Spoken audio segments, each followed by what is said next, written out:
Hi there, it's Andrea here. I'm in my kitchen and welcome to my channel.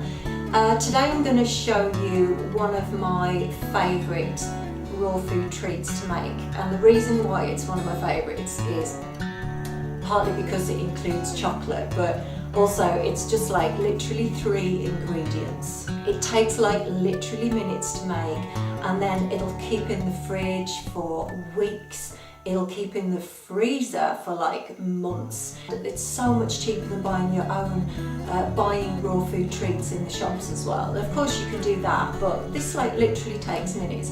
And all you need is a food processor, and it doesn't have to be anything special. So we're going to be starting off with medjool dates. So these are just gorgeous. They're so soft and sticky. If you've never used medjool dates before, you need to literally pull them apart. I'll show you. You just pull them apart, take out the little stone out of the middle, because you don't want that, and put them straight into the food processor. So I'm using 8 medjool dates, and these are quite large ones, and it doesn't really matter how many you use as long as it's roughly that number.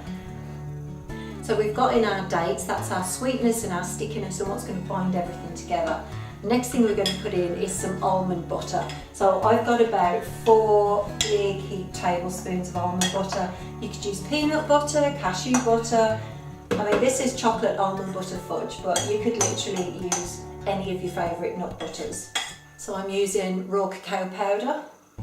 And I like my chocolate treats quite chocolatey, so I'm putting in about, a good 3 heaped tablespoons. Maybe a little bit more. And then I usually taste it and see if it's chocolatey enough, and sometimes I put some more in. And then you just want a little pinch of fine sea salt, just a little bit. It doesn't want to be too much, but it does help to balance out the bitter flavour of the chocolate. And then we're just going to pop on the lid, give it a blend, and it's literally going to take like a couple of minutes to do.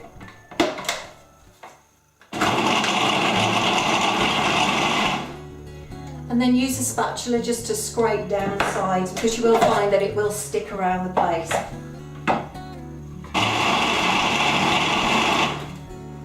So let's have a look and see what the texture's like now.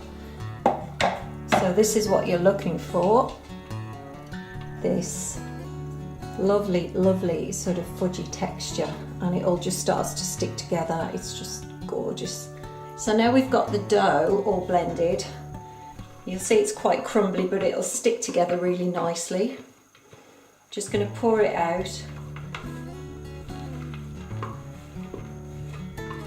Just going to pour it out onto a chopping board. And then you're literally just going to use your hands to mould it into shape.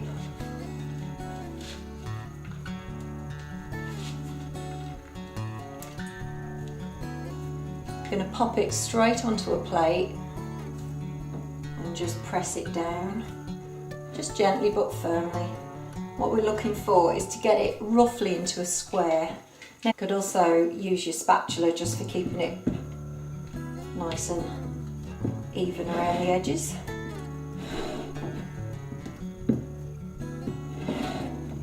And that's what you're looking for, is just this sort of cake of fudge, if you like. About 1 inch or so thick, maybe 1.5 inches. Once it comes out of the fridge and it's set, I'm going to cut it into squares. So just before it goes in, I like to just score it across the top. So I usually guess about halfway, and then halfway that side, halfway that side, and then do the same down the middle.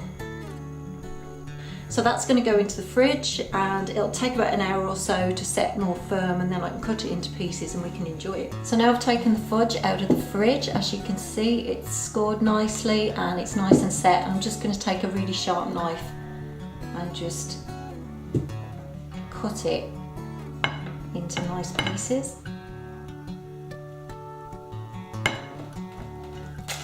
And then I just like to take some parchment paper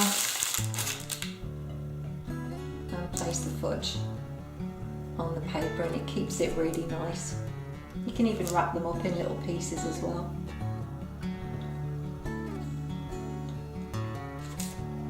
Well, you know me, I always have to try everything that I make. This is the finished product. This is my chocolate almond butter fudge, and if I just pull it apart, you can see just how lovely it is.